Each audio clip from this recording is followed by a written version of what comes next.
ఆది కాండంలో మన ప్రభు అయిన క్రీస్తు వారు సృష్టికర్తగా మనకు కనబడ్డారు. స్తోత్రం చెప్పండి, హల్లెలూయా. నిర్గమకాండం దగ్గరికి వచ్చేసరికి ఆయన పస్కా గొర్రెపిల్లగా మనకు కనబడతారు. ఐగుప్తు దేశం నుండి పస్కా గొర్రెపిల్ల ఏ విధంగా ఇశ్రాయేలు ప్రజలను విడిపించిందో, యేసుక్రీస్తు ప్రభు మనందరి కోసం శిలువలో మరణించడం ద్వారా ఆయన రక్షణ కార్యాన్ని సంపూర్తి చేశారు. లేవి కాండంలో యేసు ప్రభు వారు ప్రధాన యాజకుడిగా మనకు కనబడుతున్నారు.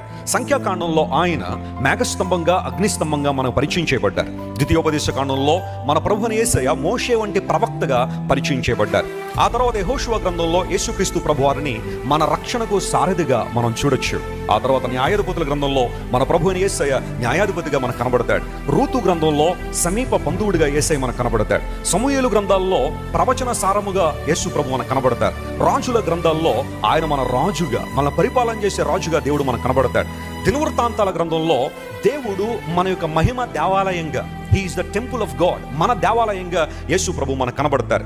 ఎజ్రా గ్రంథంలో దేవుడు లేఖకునిగా, ఒక నమ్మకమైన స్క్రైబ్గా యేసు ప్రభు మనకు పరిచయం చేయబడ్డారు. నెహెమ్యా గ్రంథంలో పడిపోయిన ప్రాకారాలు కట్టగలిగే సామర్థ్యం కలిగిన వాడిగా యేసయ్య మనకు పరిచయం చేయబడ్డారు. ఎస్తేరు గ్రంథంలో బంధకాల్లో ఉన్న వారిని కూడా హెచ్చించగలిగే సామర్థ్యం కలిగిన వాడిని పరిచయం చేయబడ్డారు. యోబు గ్రంథంలో ఆయన సజీవుడైన మన విమోచకుడిగా ఆయన పరిచయం చేయబడ్డాడు. కీర్తన గ్రంథంలో యేసు ప్రభు మన కాపరిగా, ఆ తర్వాత సామెతల గ్రంథంలో యేసుక్రీస్తు ప్రభు మన జ్ఞానముగా, ప్రసంగి గ్రంథంలో యేసుక్రీస్తు ప్రభు మనందరి యొక్క ఉత్తమ ప్రసంగికునిగా లేదా ఉత్తమ బోధకునిగా యేసు ప్రభు మనకు కనబడతారు. పరమగీత గ్రంథాల్లో యేసు ప్రభు పరిచయం చేయబడే విధానం ఎలా ఉంటుందంటే, 10,000లో సహితం ఆయన గుర్తించగలము. గట్టిగా చెవులు కూడా దేవుని మహిమపరచండి.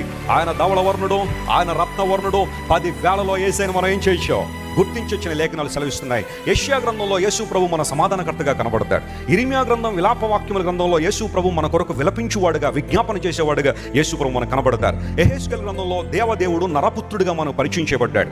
దానియేలు గ్రంథంలో అగ్ని గుండంలో సైతం ముగ్గురుతో పాటు 4వ వాడుగా ఉన్నవాడుగా యేసయ్య మనకు కనబడ్డాడు. దేవుని నామమునకు స్తోత్రం కలుగును గాక, హల్లెలూయా. ఆ తర్వాత హోషేయ గ్రంథంలో యేసుక్రీస్తు ప్రభువారు మన పెండ్లి వరుణుగా ఆయన పరిచయం చేయబడ్డారు.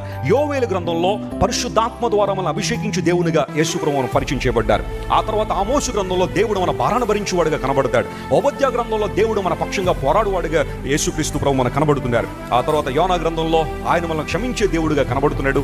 మీకా గ్రంథంలో కనికరము చూపుట్టులో ఆయన అసమానుడు అనే మాట లేఖనాల్లో మనం చూస్తాం. హబక్కూకు గ్రంథంలో యేసుక్రీస్తు ప్రభు గొప్ప సువార్తికుడిగా మనకు కనబడతారు.